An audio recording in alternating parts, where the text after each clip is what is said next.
You down with BFG? Yeah, you know me.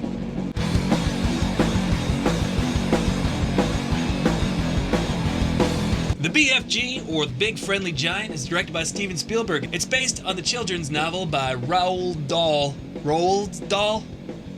Julia.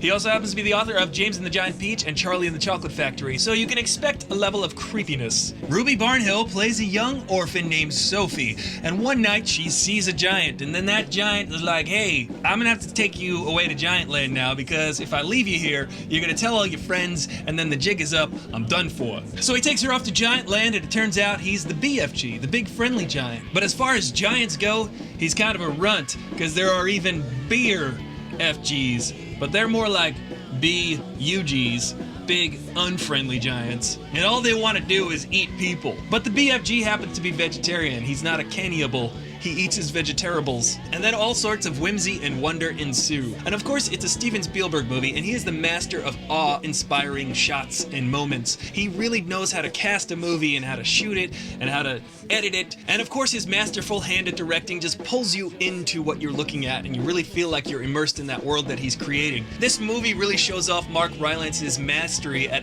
creating a character. Even though he's animated, his performance capture is impeccable. The technology is so incredible now that they're really able to get the performance of the actor, and there's a lot of smizing. He does a lot of smiling with his eyes. Smizing. Am I doing it? Am I doing it right?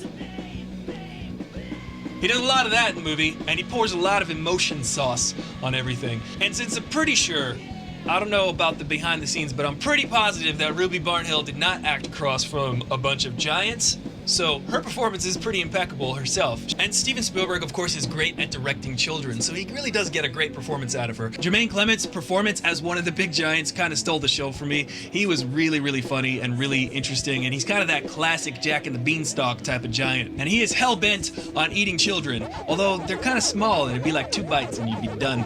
Much ado about just a little bit of food. Though Steven Spielberg's strength is storytelling through pictures and creating awe-inspiring images, broad comedy isn't really in his wheelhouse. See 1941. 1941, still watchable, but not as funny as it wants to be. The movie definitely goes for fantastical, cute, and adorable more than it goes for funny. And when it goes for funny, the biggest laugh in the movie just happens to be a fart joke. Even Steven Spielberg goes to the fart joke in this movie.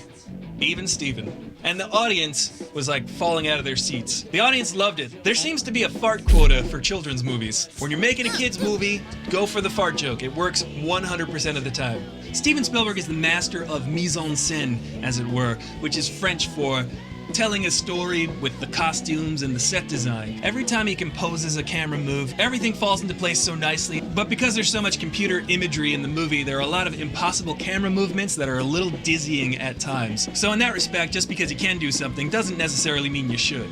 And though the CGI is amazing, one of the little nitpicks I have is that it's almost too detailed. When you get a close-up of the BFG, you can see every little pore and every little age spot on his face, every little hair, but then when you cut back to an actual person who's in the scene, their face is more blurred and you don't see as much detail. So that's a minor nitpick. At times the movie does drag for me. They do spend a lot of time building the relationship between Sophie and the BFG. We're just kind of hanging out with them and watching their relationship grow and their characters develop. So for me, the movie had a few dips in momentum. And this movie's filled with whimsy, wonder, it's fantastical at times, and it's a fairy tale. The visuals are amazing. Steven Spielberg always has some tricks up his sleeves that he pulls out in every movie. And of course, John Williams does the score. And what I like about Roald Dahl is that there is a level of creepiness and then confronting that scary demon or that scary creepiness and even embracing it. So it's very much a story about overcoming your fears and coming of age. The movie's cute, fantastical, charming, whimsical, and adorable, though it could use a little bit more magic. Overall, I give the movie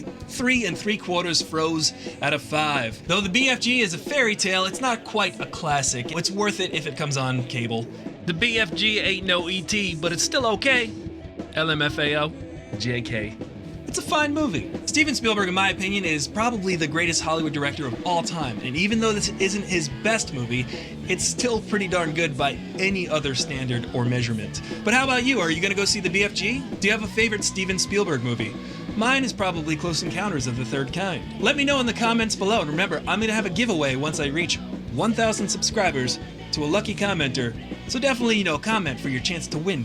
If you're watching this video, go ahead and give it a like and subscribe to this channel. The BFG eats a plant-based diet, and that is just one of the ways you can help reduce your carbon footprint. If you want to find out a few everyday simple things that you can do to help the environment, click the icon on my face at the end of this video, check that info card, or look for a link in the description below. I'm Aristotle Full Throttle, your bro with the throw and the no, and I'll see you later.